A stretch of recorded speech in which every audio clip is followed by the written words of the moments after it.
Fight your freaking ego all the way off the damn cliff and get it done, because it will bury you. Welcome to the Top Tier Podcast, where we take you to new heights in the world of real estate, capital raising, and business entrepreneurship. Meet your hosts, Daniela and Landon, industry experts passionate about success. Join them on the Top Tier Podcast as they share real-world experiences, practical solutions, and strategies to overcome business and real estate challenges. From expert interviews to actionable advice, they aim to inspire and empower you. Subscribe now to never miss an episode. Hi, everybody. Welcome back to Top Tier with Landon and Daniela. And today we're going to talk and dive into all things mindset, which is a constant struggle for folks that, let's just be real. It's a constant struggle for folks in general, no matter what you're working on. But once you start to really focus on business and business ventures, you're working a lot alone, and it can be really challenging to work your way out of negative thoughts and things like that. Yeah, I mean, with anything, I think beyond just business, I know you and I live in the space of business, entrepreneurship, and real estate, and that really comes into focus in terms of mindset. And I think a lot of it stems from, at least the foundational look at mindset. It stems from our childhood, our upbringing, our parents, and their mindsets. We can dive deep into that today too, and talk about maybe where you come from and what you think was the catalyst to get you to where you're at being highly successful female and in the business world and real estate and what you're doing. And I can dive into, my whole upbringing being, pretty much blue collar, coming from a small town in Oregon and not really owning. My parents never owned real estate. The idea of owning a business is seen as that's a never going to happen kind of thing, Totally. Yeah. And so, mindset is, and as I've gotten deeper into it, and you realize that mindset is really 90% of it. It's wild. It's still hard for me to accept. And I think it's because I come from a world of, yes, I've ran and owned my own businesses for a while and with partners as well. But even when I was in the W2 land, no one talks about mindset. No one.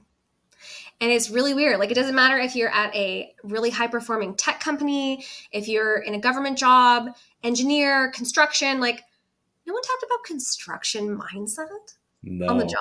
It's like they have these things my husband calls, I think it's called like flex and safety or something.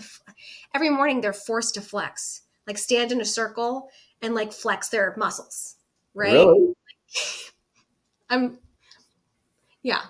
Wow. It's like a serious safety regulation, but they never talk about all the abuse all of them suffer on the job when they're like cussing each other out, and it's just such a negative heavy environment. No one talks about that. But why do real estate? Okay. Why do people in real estate focus so much on mindset and people in other industries don't? Yeah, that's the grand question. That's the golden question right there. And really, at least from my perspective and my view, my vantage point really is that to get me, small town kid from Oregon, all this and that, to a point that I'm worthy enough to understand and have the competencies to understand how to purchase real estate and invest in real estate and this and whatever, it came into more personal development. And really it was, you're going to go only as far as you allow yourself to personally develop. And so that's mindset, because all of those books you read, all of those podcasts you listen to, those audiobooks you listen to, and the people you network with who are doing the thing that you want to do, and you start chatting with them about what they're doing, because the reality is all those resources are out there. Like you even look in full transparency, you look at what I'm doing and the volume that we're doing. I've given away all of the resources of where to find those real estate leads and those opportunities, right. what we use. I have YouTube videos talking exactly what to say it, how to structure it. I have a website that you can submit leads that I provide for you, that I will close them for you. Or if you need a buyer that if you want to wholesale to, like all of the, so what I'm getting at, and I say this in my power hour, is like, I give you all the resources, all the all the things. So the only thing that matters in difference is the mindset of you taking massive action to just do the one thing that I need you to do to get it done so we can all flourish and be, you know, moving on. And so it's all Well, mindset. you make it relatable too. You have a W-2, Totally. you know. I had a W-2 for, I mean, I considered the business that I owned and operated a W-2. I was taking a salary. I was drawing a salary. You know, I still had to do that thing and learn real estate at night. I didn't get to do that during the day. And I think that a lot of people, do you agree? And maybe this comes like, maybe this is like a faucet of mindset, energy. Some people just have the energy. Like, I have 2 kids. I really started diving into this in 2020 when I was throwing everything I had into my business and growing it. And I mean, every morsel I had. What And was I the had, spark for that? What was the spark for you to do that and make that shift? I wasn't making enough money. Okay. I had a 1-year-old. I was just pregnant with my second, and I was working full time. I'm this person that is just so insulted by salary caps. I just really am. Like, I cannot work in an industry where they go, you are only ever going to make, if you reach CEO, this much. Yeah. That's not for me. I can't do that because the level of effort I want to put into something, it's got to constantly be fed, right? It's like that inspiration, that push to keep going. And I knew this business. I was partnering with my dad, right? So it was a family business we had had since the 80s. My grandmother actually opened it. My dad has always been super cut and dry with me ever since I was very, very young.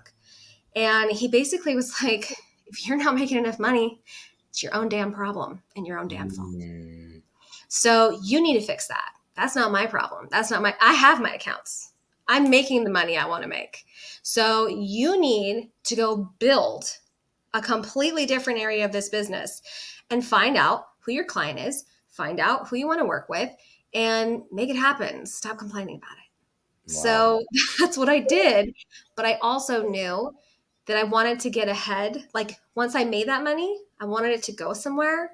Yeah. So I started doing the real estate thing at night, and I was pregnant. It was 2020. It was COVID. It was like all these things. And that's why I go back to energy. Not everyone has the energy. I've always done that. I've always worked 2 to 3 jobs. I've always had stuff going on at night. I've always been working towards personal development. And I feel like you're the same way. Yep. But not everyone's built like that. And that's one thing that my sister has reminded me of so often, because we're polar opposites. She's Yeah. a professional photographer, and she's like always on the beach. And she's like, not everyone is like you, okay? It's the truth, though. Like, not everyone's a weirdo like me. And I think that kind of feeds into it's mindset, right? Like, knowing who you are, what you're comfortable with, what you're capable of. Yeah, all of those things. I mean, the dichotomy between, I say those people, everyone is different. You and I align in so many different levels. We are our own echo chamber in a lot of the conversations we have. And so even here speaking about this and regarding energy and all those, no doubt is that I see it too. My wife is an absolute, I'm so grateful for her, absolute blessing to me. And I wouldn't be where I'm at without her support and what we're doing and the wind I feel behind my sails and whatnot. But to flip the script and put her in my shoes, there's no way in the entire world she would want to do what I'm doing. That's just not her vibe. That's not her And want energy. is the key word. Like, Yep. that she would not capable. Want. Right. It's a Exactly. choice. It's a choice. Yep. Exactly. For me, I think a lot of where I'm headed, what I'm doing, and what I've accomplished thus far, I always go back to the why. What is my why? And the why isn't ego. It isn't I'm doing it for, because I'll be the first to say, even doing this podcast is outside of me. Just 3 years ago, 2 years ago, I didn't have an Instagram. I didn't have a Yeah. Facebook until a year ago, let alone a YouTube channel and all those things. And this is not for the ego. Right? Like, full It's the, bore. it's the power that it provides is that, I'm doing a deal right now that we're working on the purchase contract from someone who hopped into an Instagram live that I was on and asked me a question. And so that's the power of social media that I'm utilizing. It's not for me, and it is for me, but it's not for the sense. But what I'm getting at here is my why is much deeper than me. My Mm-hmm. why is the family that I have, that I'm building, the legacy that I want to leave for my children and my daughter that I can be proud of. There is a level of self-validation I'm seeking, but Sure. certainly growing up, I'm surrounded by affluence. I'm surrounded by business owners. I'm surrounded by people who own multiple homes, second homes, and all these different things. And you look at that lifestyle, and it's not who has a bigger boat, the keeping up with the Joneses mindset. It's not even that. It's more so the freedoms that they have. And so I'm seeking Mm-hmm. that for my family. That's my quote unquote Ferrari, I guess. And so my why is the legacy I can leave for my family, and that my children can live a life, which I had a beautiful childhood, but better than mine, and have choices growing up and choices when they get older. And if they want to continue the legacy, or if they want to do something different, dad set the groundwork to do so. And so whenever there's moments of adversity or moments um, of difficulty, I always think back to that why, and it gets me over the hump to move on to the next thing and next task, and and push through. And it all comes back to the groundwork of the mindset of those things, and Mm-hmm. all of that personal development, the books, those books that, everyone jokes about reading books and listening to podcasts and all those little things. It's the new thing of the past 15 years, but you really boil down the lessons learned and the golden nuggets in those books.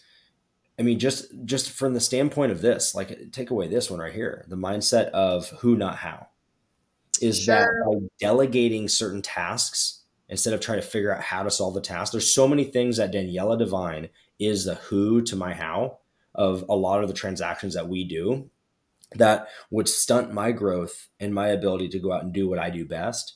Is that book alone is, think about that ticket, that key that's going to get me into the next door to continue to keep going. And so that is just one example of how mindset is so critical to growth and success and fulfillment and happiness. I genuinely believe. So So, like, going back to the beginning, like a little bit for both of us, yeah. So you had told me you were the first person to go to college in your family. I was too.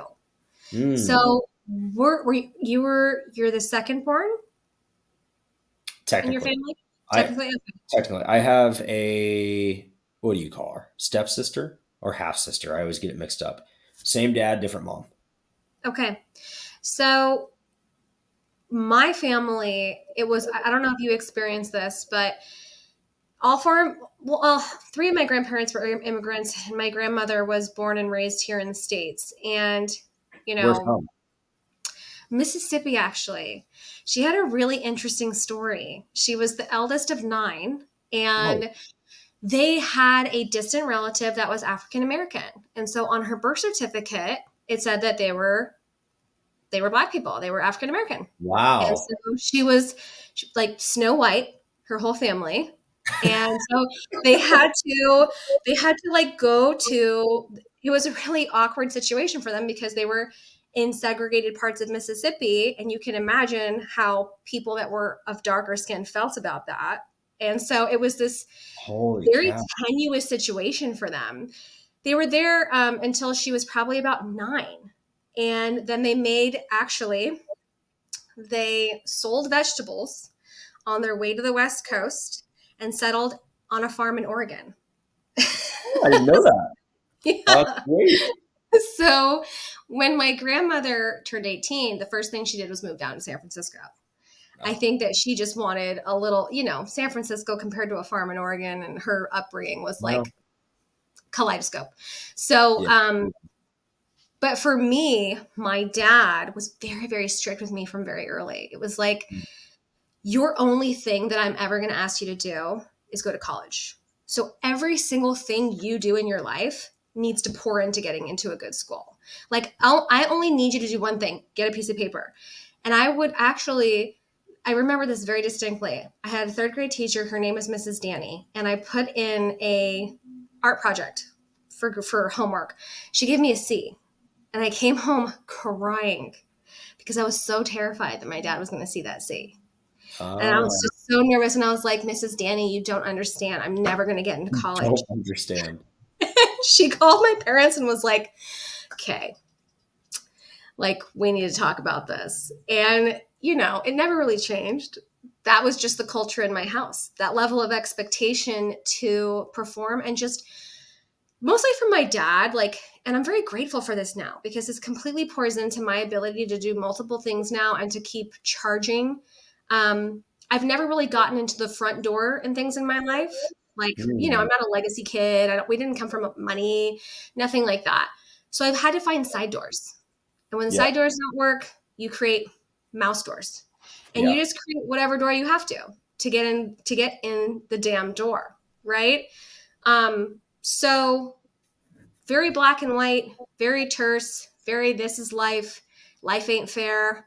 Get over it.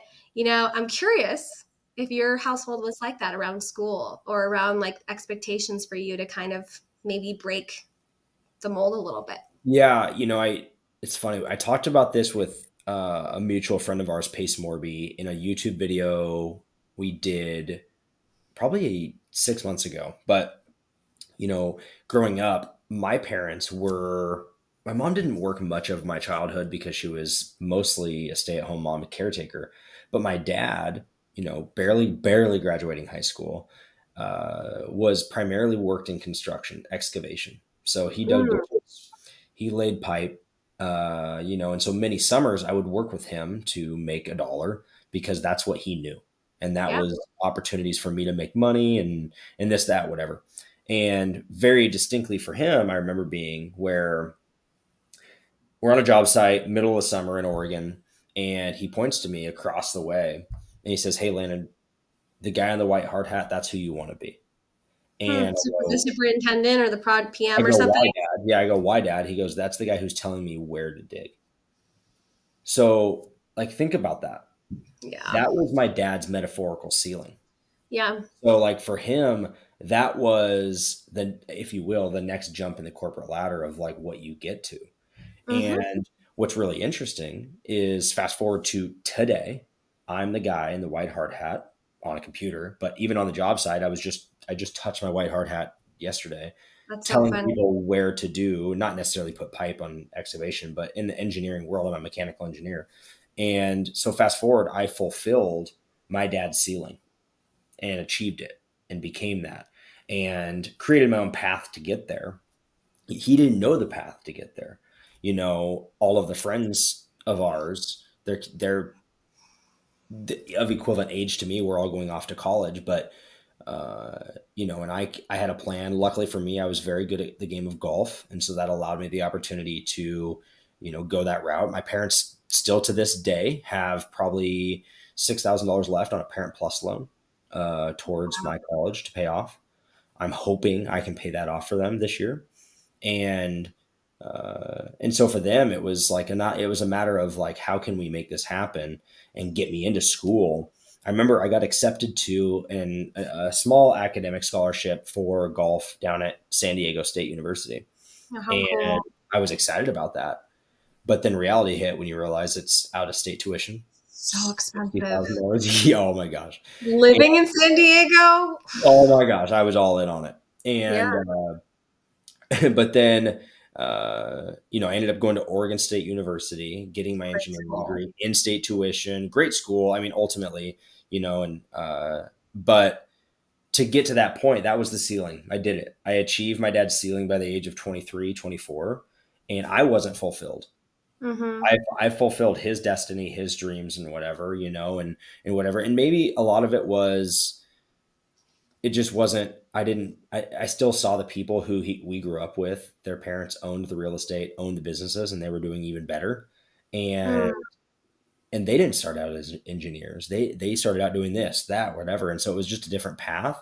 And Yeah. so for me, it wasn't clicking. Yeah. And in terms of the end all be all, because very similarly, it's funny you mentioned it. My company I work for has, based on the level of engineer you are, 1, 2, 3, and then senior, uh, Mm-hmm. paid bands. So within your band, it's kind of a bell curve, if you will. And so they keep the average of the salaries in that pay band at a certain level. But I distinctly remember when I went from what we call an E1, engineer one, a couple of years ago to an E2, I remember having a conversation with my then boss about pay. And because at that time, here's your engineering for you, the engineer brain of me. I calculated out based on my billable hours over each 2 week pay period over the year. I would average between 97 to 98 hours every single pay period over 2 weeks. So, 80-hour pay period, I would average 17, 18 hours more. Right. And because as an E1, you get paid by the hour. When you go to Oh, E2, you go salary. so you're making technically less if you're So working more. I sat there and I'm like, the math isn't mathing. I'm actually losing money by getting promoted.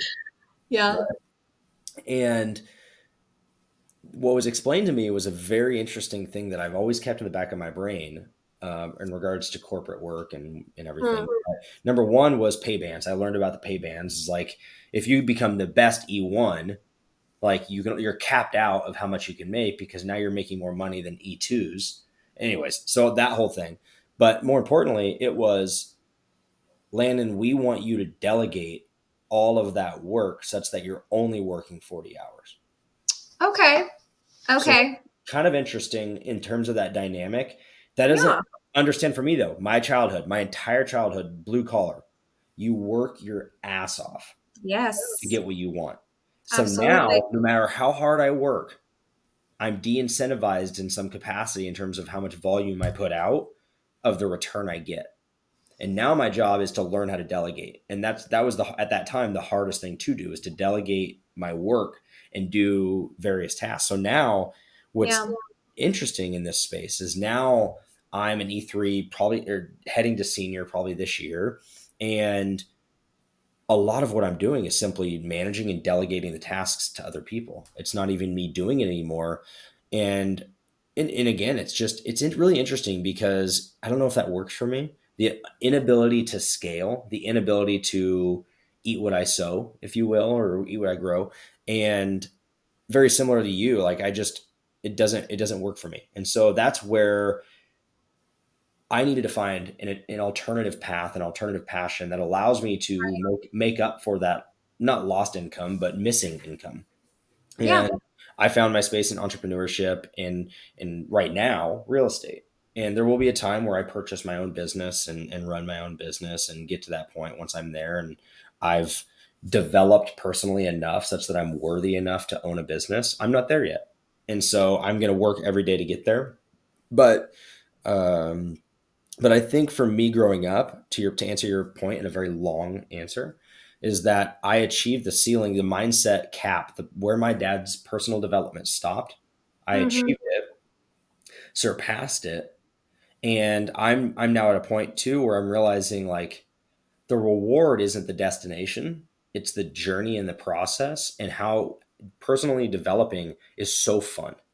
It's so fun to educate, try, stamp it in your brain, and now be able to teach others what you just learned. And you almost get like a little merit, a little like badge on your chest of like what you've done, what you're doing, and all those little things. And now Absolutely. you get to grow and evolve into the next phase. It never stops, you know? Well, especially in entrepreneurship as well, because it's such a painful road, riddled with so many mistakes. That's Oh, the only way to grow, is to make mistakes. yes. So the badge is like the scars, and That's so true. It's and so that's true.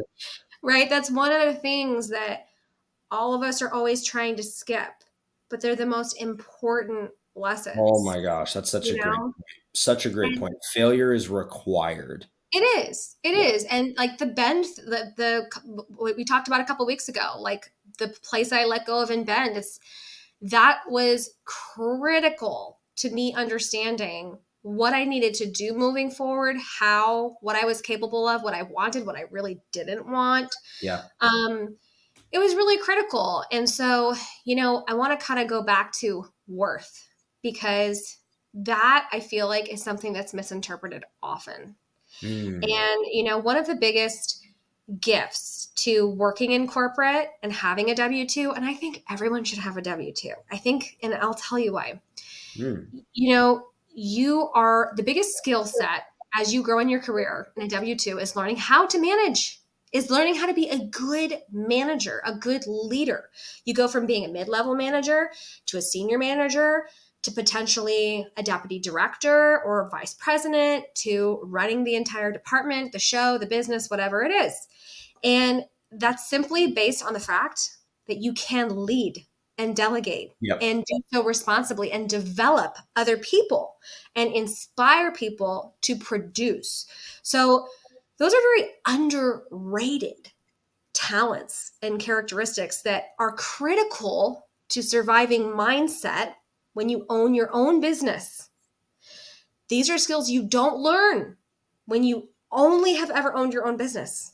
Right. Because you don't have the same operation below you that allows you to make that progression. And so my dad had one job in his whole life other than owning his own business. And he was the worst manager ever.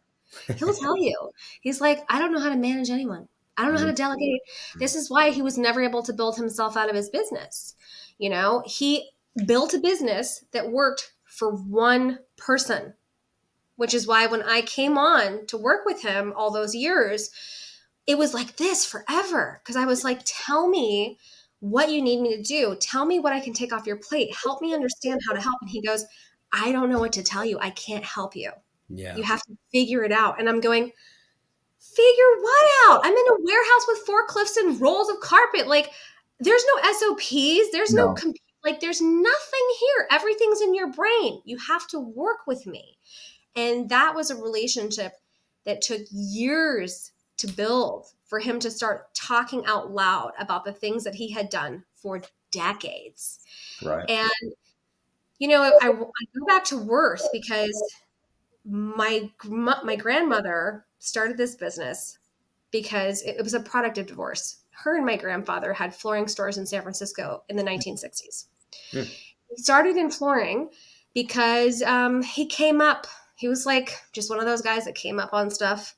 He came up with a garage full of Oriental rugs and put them in a newspaper ad. And there were people that lined down the street. Then the people, neighbors called the cops because of how many people were coming by. And then the cops came by and they bought a roll of carpet. That's great. So he was like, okay, I'm opening a business. And they just became residential flooring people. And 37 years later, when they divorced, the only thing he left her was a truckload of carpet. So she was like, Martin, my dad, I need you to come back from trying to be a rock star. He was like playing in bands in Europe, right? Had an afro. He was really trying to make it work. He's actually a really good guitarist. Please come back. I need a year. I need to open up a shop. I need to get rid of this truckload of flooring and then we'll close it. And that's all it's ever going to be. I have nothing. You know, this is all I have. And so dad was in his early 20s. He came back from Europe and they'll be on their 45th year this year. Wow. But they weren't profitable for the first 15 years. So they didn't feel like they were worthy. This was just all they knew. All they knew. Like, we have a product. People need it. We sell it. Can we sell it?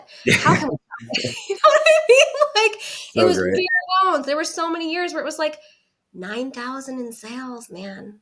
Like, barely making it. And my dad, once he had us, was like, I have no idea what to do because I'm not making enough money. I don't know how to make money in this business that I've been in for almost a decade.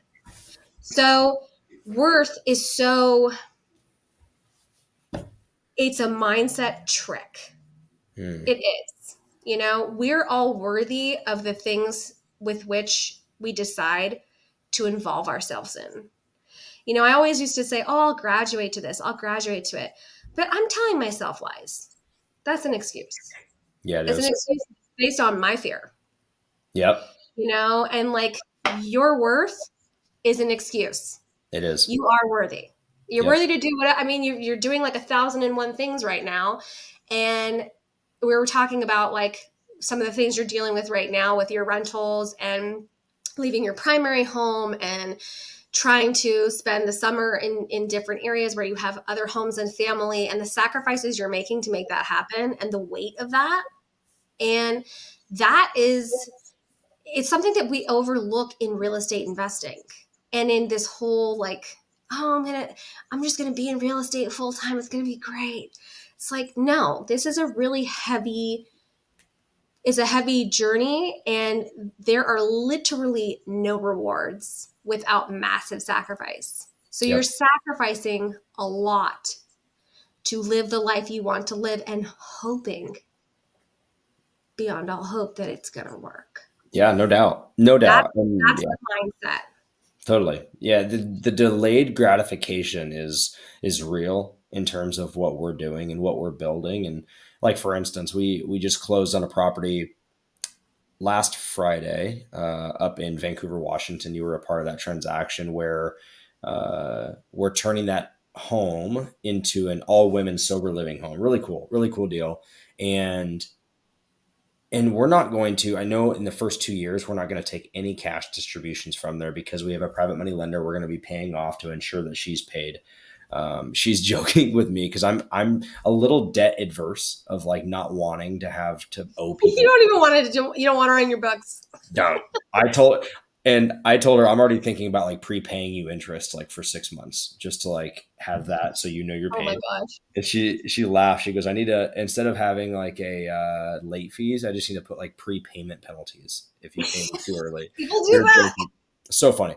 But that deal, I mean, realistically, if you want, if like, and I did a YouTube, I need to do another one about how of the whole deep dive of the numbers and everything. But the reality is like, I'm not going to see any of the fruits of that labor that we put into making that a successful property, which it still couldn't be. It still could potentially fail and fall apart and big life lessons and everything. But if things go as planned, as we plan on them being, we're not going to see really any remnants of fruit from that tree until maybe year 10 if we choose to refinance, if we choose to sell, if we choose to do this or that or whatever, or take some distributions. Sure, we'll get a couple of nickels here and there, but the appreciation, the depreciation, the loan pay down and all of that is really going to like start taking real effect after year 7 and whatnot. And so a little bit of that entrepreneurship and the mindset, that was a big leap for me, is delaying the gratification and planting my seeds as I go along and getting Yeah. these things in place. Because, when you look at it, like my portfolio right now, I own we just closed $3.5 million in real estate.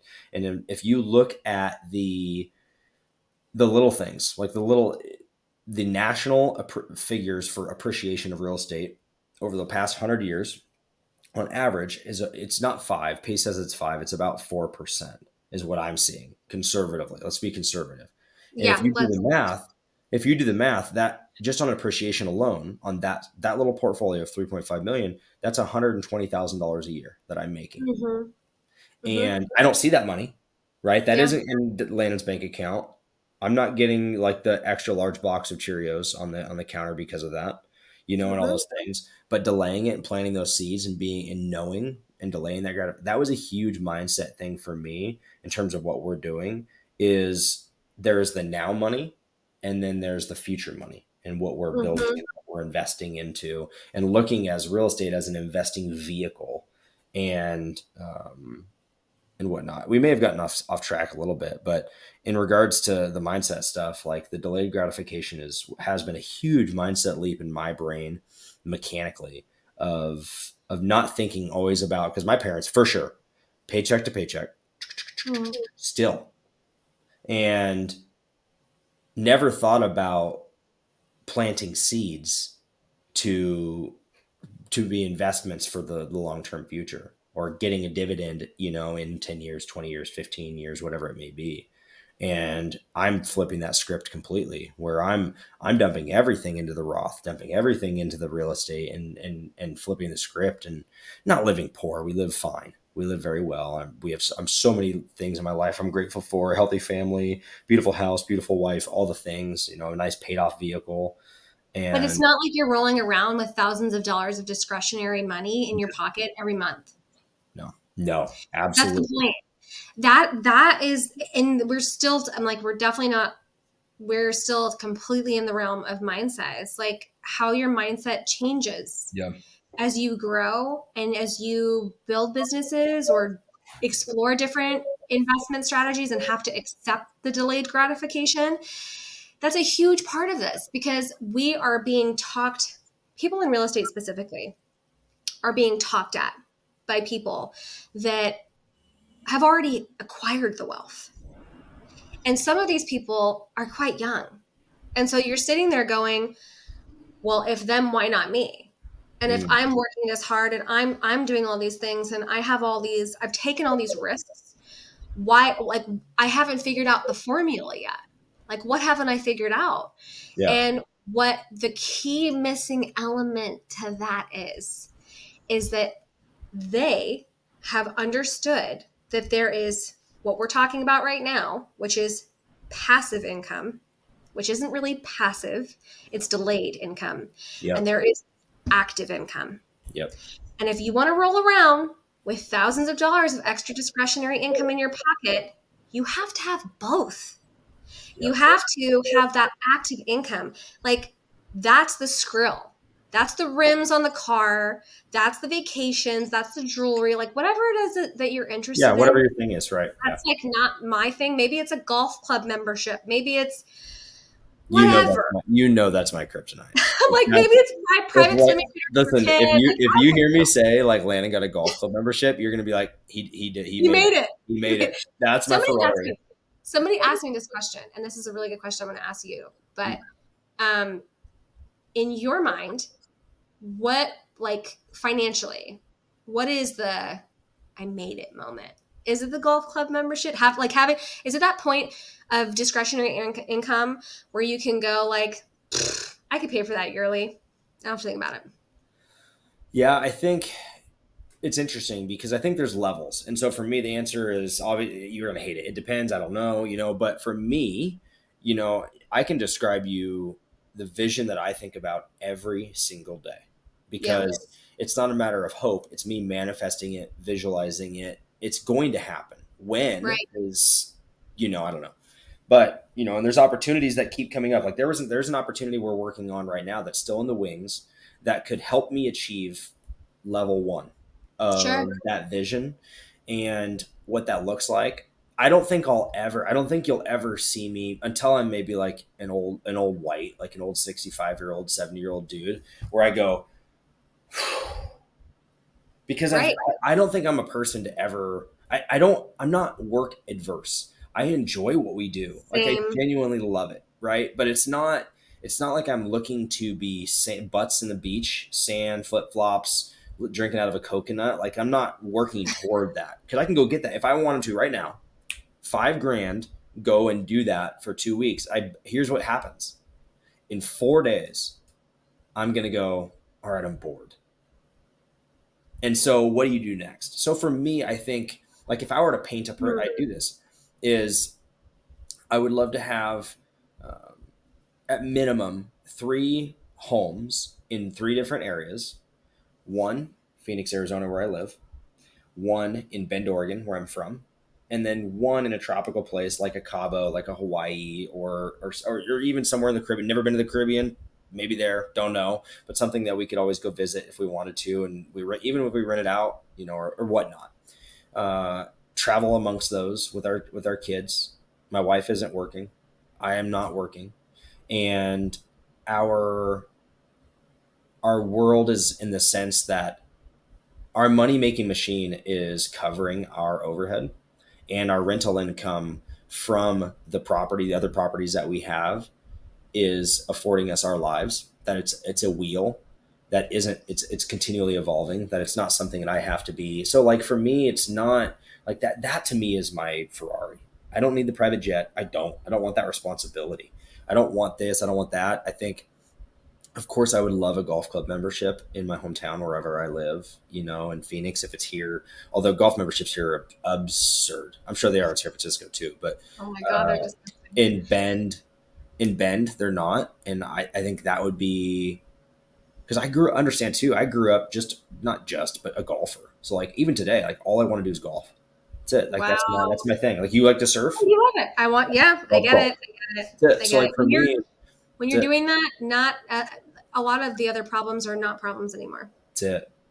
That's it. You know? It's cathartic. So for me, if I just go play 9 holes, like you go to surf, or whatever, a lot of those issues that I have somehow just settle down. The waves settle down, and so Mhm. those things for me.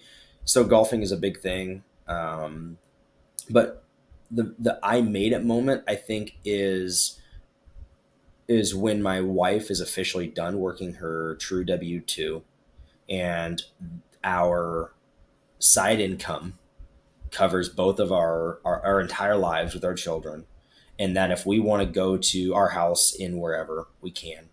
If we want to sign her up for this golf trip and go do this, I can, or whatever it may be. It's just the choices and freedom. I think that is where I want to be. I want to continue to wake up and at 4 a.m. and go to the gym, and still want to get up and do real estate and do businesses and do everything. Like, I love it. And Yeah. we have a responsibility to show our children how we got here. And I want to have that imprinted in their.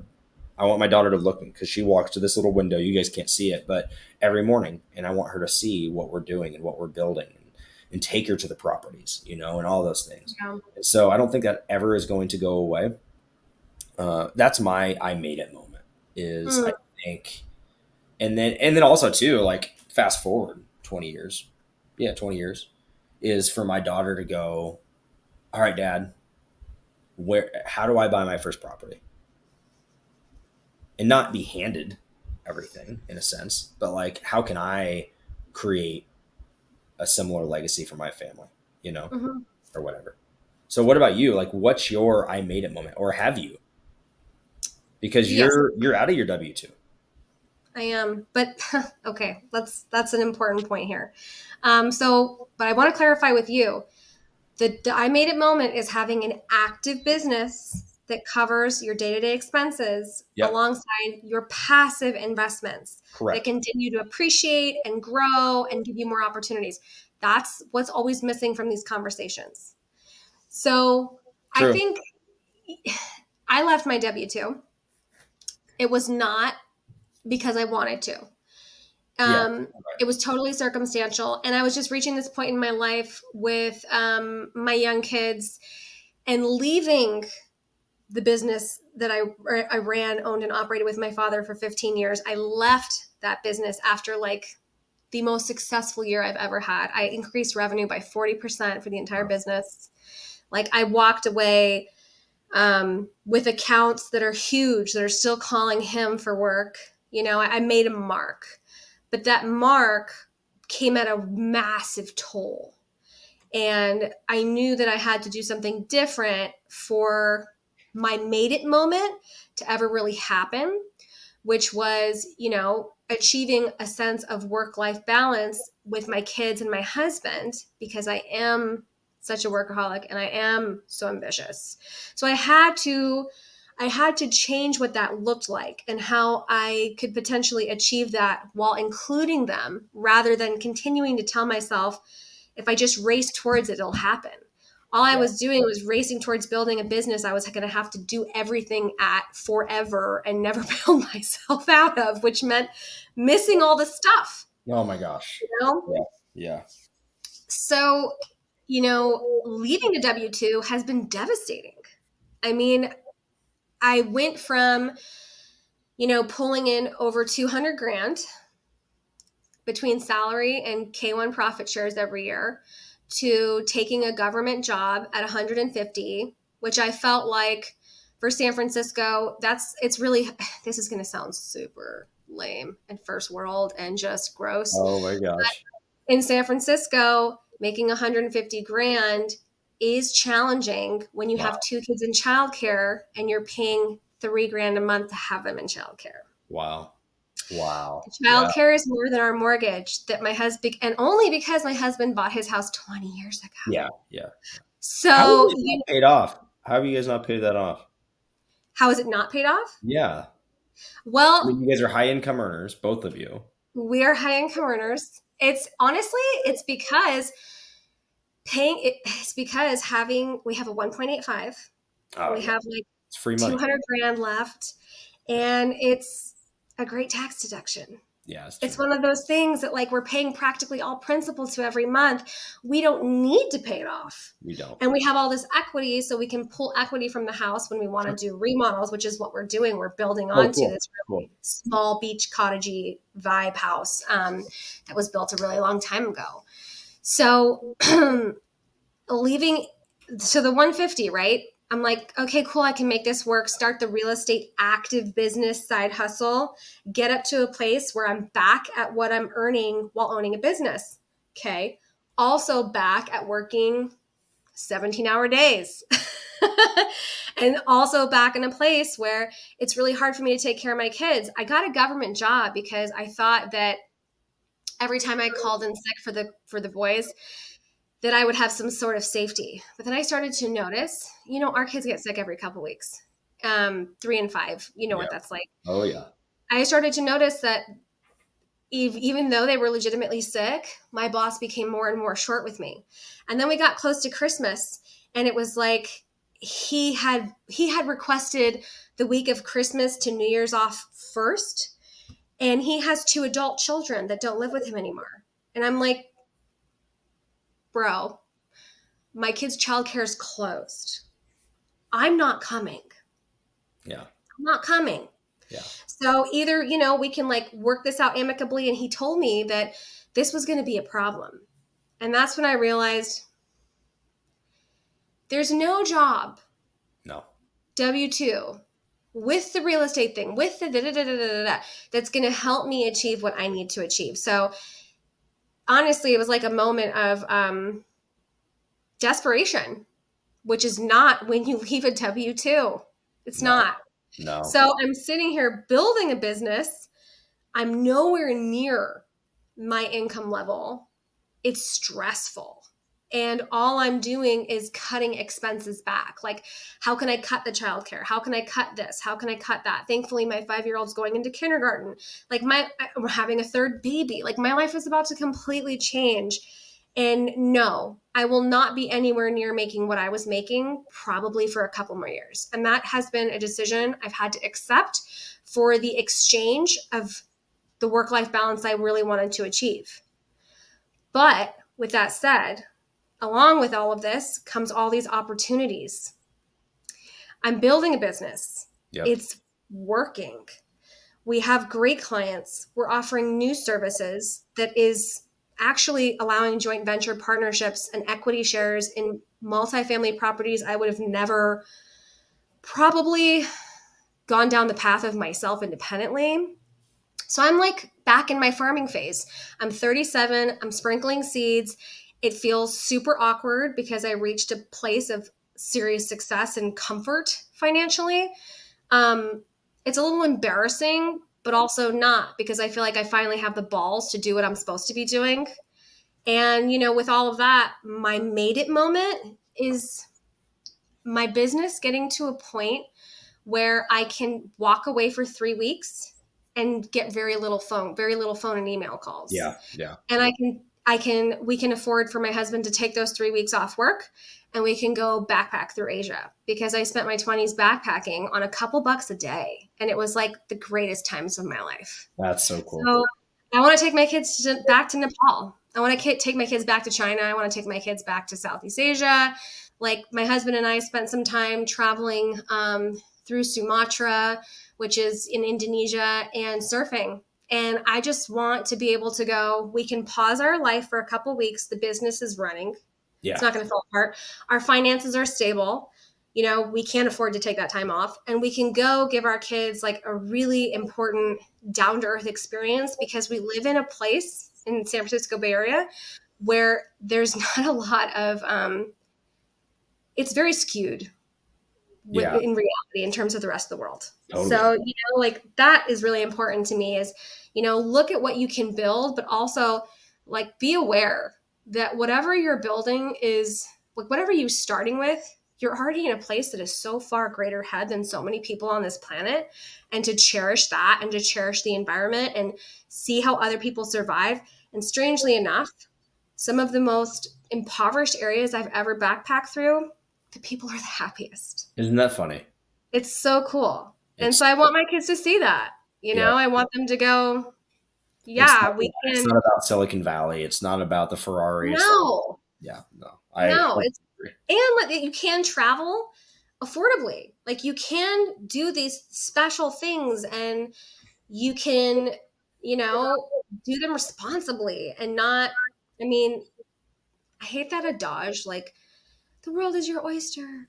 But if you're not taking advantage of all the ways you can live your life, and you don't have flexibility in your mind around that, which is all about mindset. Like I don't need to go stay at a 4-star resort in Bali. Right. I'm not going to Bali for that. I'm going to Bali to go to Bali. You know what I mean? And everything else, um, things mindset. It's doable. It's just the path there looks different. Yeah, so I think I think the biggest, I mean, we're 45, 48 minutes into this podcast here, and I would think that our demographic, our viewers that have stuck around and watched up until this point, got a little bit of a backstory of both of us. I guess for maybe I'll go first here, but talking about the mindset for them, maybe they're inching toward whether they want to get out of their W-2. Maybe they want to buy their first rental property or buy their first business. Um, I'll ask you this question. I'll go first though. Is what are some of the mindset things? Maybe your top three. I'll give you some time Mhm. to think about that helped you overcome and get to that point that you were capable to do so, and so or made it possible, I should say. And so for me, I think the biggest one is when I started to hang around with people who were actually doing it, who actually own properties, who actually are buying businesses or own businesses or made their own business or started their own businesses or whatever it may be.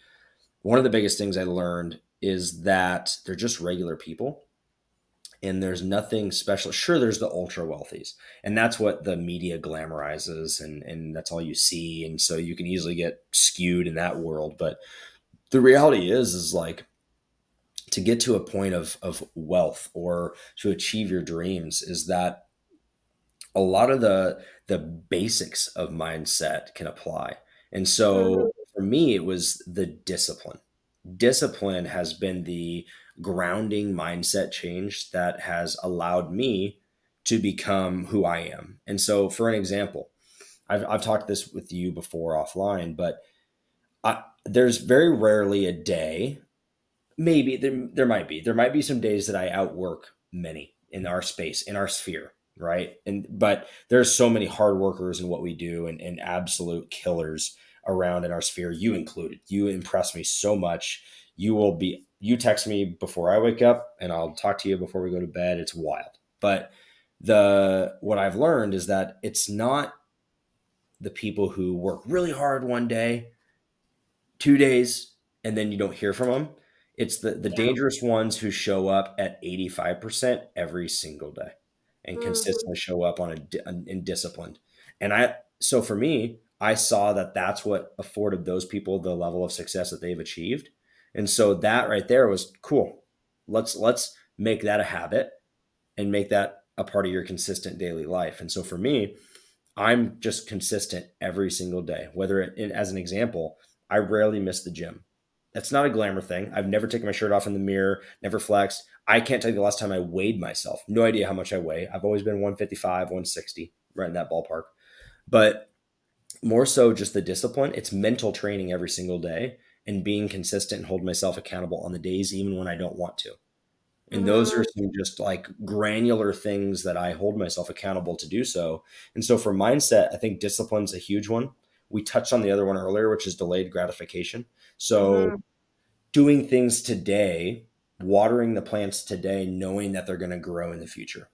I think that's a big thing, and being comfortable with investing into something now and being patient and knowing that it's going to come in the future.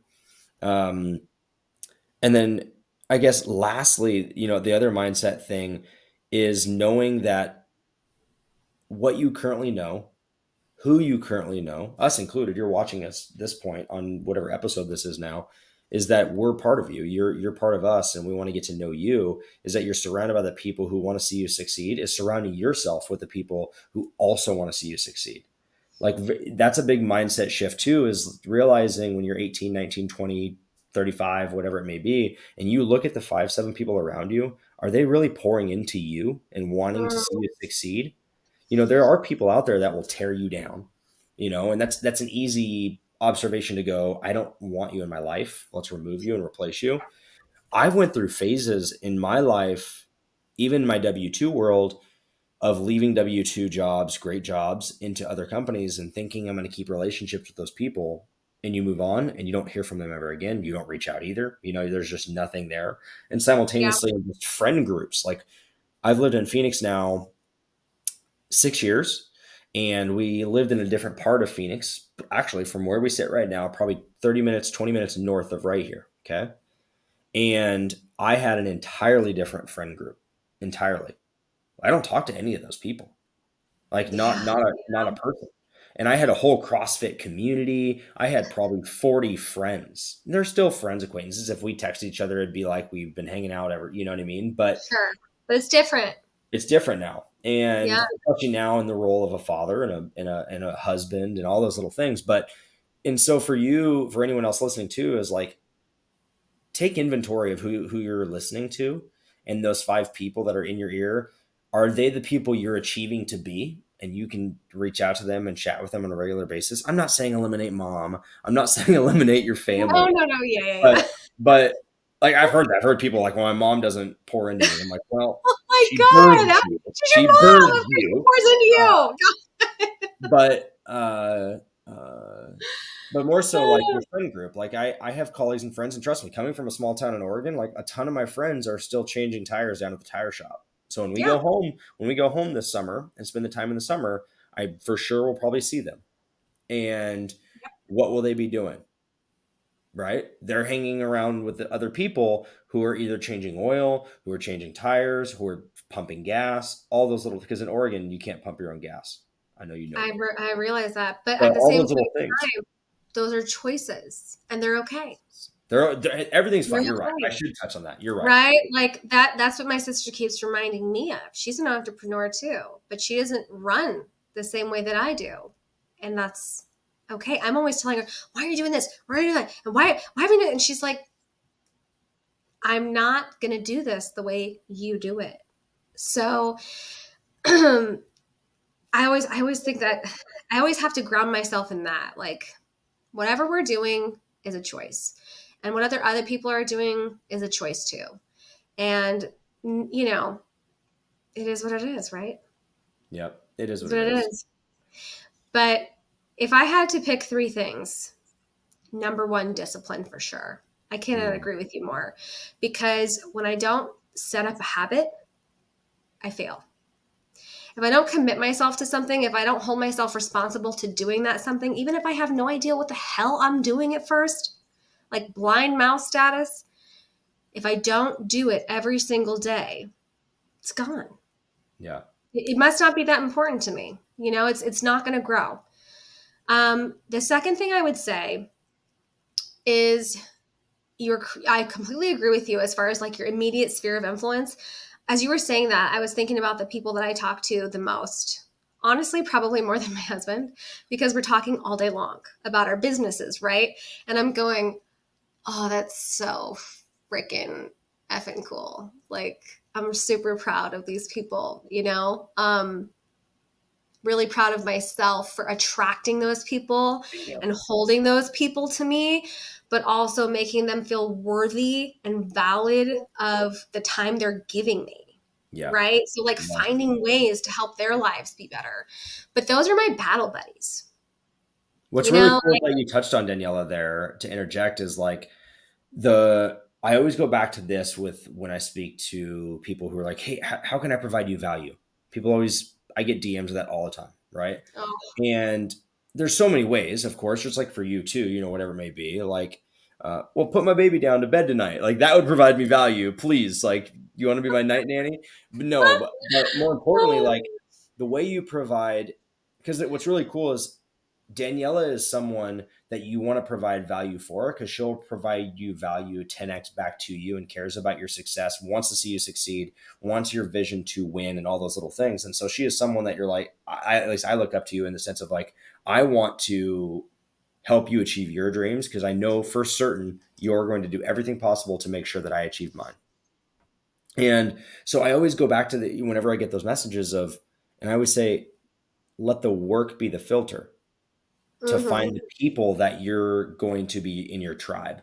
So to be in Daniela's tribe, the work that you do, the work that anyone does, needs to be coinciding with what you're doing and be a rock star at what you're doing. And you're going to attract Daniela to want to do business with you and be around you and all those little things. And so to your point, like that's so critical of the people that you talk to on a regular basis. They're putting in the work every day in their own individualized world, and your paths cross, just like you and I. You and I have never personally in person met. We've met Never. virtually. We've done many deals together. Now we share a podcast together, and that is all because you provide me tremendous value, and I do deals that I want to provide you tremendous value and blow you up and refer you and help you do this and talk mindset and help you buy real estate and all those little things. And so I want to see you succeed.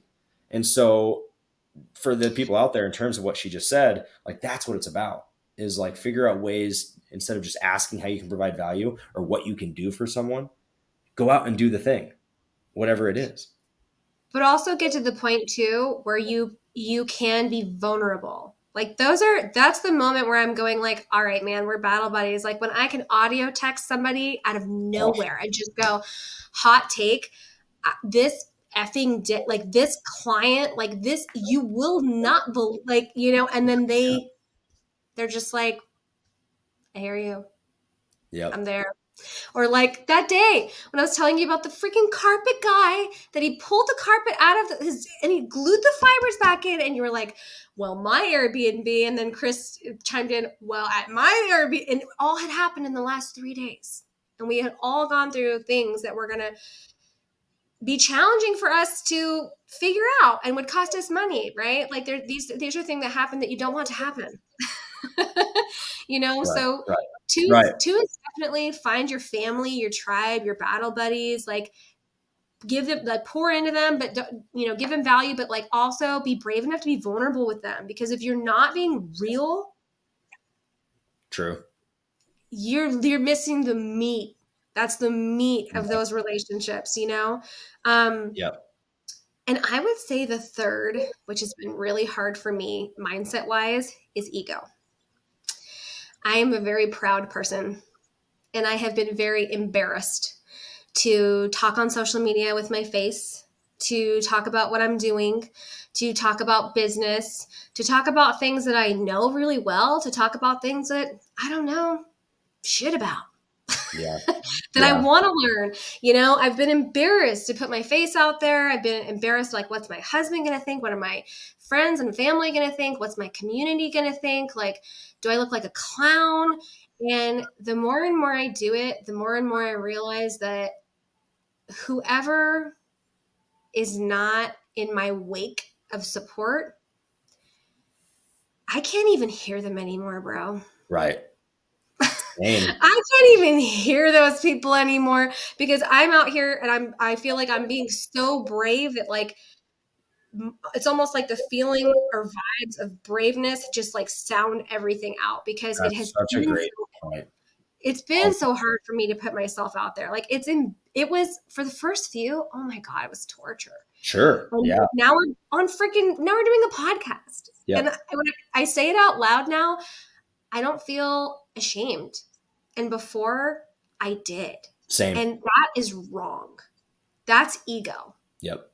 That's ego. Yep. So fight your freaking ego all the way off the damn cliff and get it done, because it will bury you in your own hole, in your own grave, and no one is going to pick up that shovel but the other part of your ego. Yep. No one's going to help you. So, that was a big one for me. I'm going to take notes of that, because that is so freaking good. Because I self-sabotage myself so many times, of imposter syndrome and all these different things of, you don't deserve a podcast, or you don't have anything valuable to share, or all those. Oh my gosh, man, All day, all freaking day. all day. But the thing is that, you know, the more and more people I talk to about creative that come to me because they want me to transact, or come to me because you sent them to me or other clients send them to me and they're just curious, the more and more I realize that you and I and people in our extended circles, we see more creative deals than, like, I don't know, probably 80% of the people in the country. Mhm. Because we're doing it every day. Because not That's because it. we're special, not No, because we have like these not at crazy all. networks or marketing or anything like that, but because we're exercising the muscle every day. Yep. And so I'm starting to realize that we actually do have something to talk about. Yep. It's it. It's just You doing know? it. That's the magic sauce. I talk about this. I We host really a do. Zoom every Tuesday from 9 to 11 a.m. Within a real estate community I'm a part of called Sub 2. And it's called Closers Cafe. And it's all about closing deals. It's all about calling sellers or agents live or whatever. And I go into detail in the opening, I'll call it the preamble of the whole thing. There's 150 people sitting in this Zoom, and I'm talking about, mindset and various things. And I precisely say that is like, I'm just a testament to showing up every day. I just show up and I beat out 99% of everyone because people give up within 30 days. The magic sauce is just doing it and getting better and getting better and getting better and getting better and just keep showing up and keep failing. Yeah, that's it. That's it right there. And enjoying what you do. Like, there is a level of, and there's also a level of suffering through some of it as well too. Like, no Yeah. doubt there are days that are just harder than others. Like, a That's couple life days, though. that's life. That's just life. But I talked to my wife the other day about this, about various things of choosing your hard, Mm-hmm. and going through the decision making of, the grass is always greener in some aspects of certain things, of going back to, because like we were talking more so about her going back to work, if she wanted to go back to work as a nurse. Yeah. And I reflect back 9 months ago, and she was just like not digging it and just like flipping 300-pound women over or whatever it may be. And she's like, it's just hurting my back. And she's like, I just want to get out of bedside nursing. Fast forward to today, she's like, I kind of want to go back and be a nurse. And I'm like, let's reverse and talk about that conversation you had. Plus, also too, the consequences of you saying that is then you go back to work, which is great. And I, trust me, I love money coming in, but also with that comes a cost and a sacrifice Mm-hmm. of putting your kids in daycare and then not seeing them for 12 hours every day. And then you see them at night. And so what's your hard? What Yeah. hard are you choosing? You know? Absolutely. So It's an ugly reality, and it's something that we're all faced with. And everyone, yeah, at this age range in our country, like, there's just no good solution for children. There's none. There's no, there's no like, perfect. there's no Yeah, maternity leave, care. There's we don't have a lot of great solutions for that here, and that means we have to make really hard choices. yep, yep, You know, yeah. Well, cool. Well, but I'm glad we did this podcast. This was me great to too. just talk through stuff. I learned so much about you through You this. too. It's so great to just. What's cool is like, not only do we have a platform that we get to share our thoughts and everything, but also more importantly, I get to connect with you deeper, which is going to help me get to know you more, to what makes you tick. Your roots back to Mississippi, didn't know that. That's an interesting fact. Grandma. And and just all those little things. And so I get to connect with you deeper, which is so fun. And that's what this whole thing in life is all about. So Well, I'm glad you get to put on your white hat whenever you want now. And that's just a absolutely. symbol of, like, yeah, we're past this now. We're on to other things. Yep. That's pretty cool. That's just life. That's pretty cool. Yeah. So thank you so much, everybody, for tuning in. It was definitely, it's an uphill battle mindset, and you're never alone. That's for Never sure. alone. See you guys.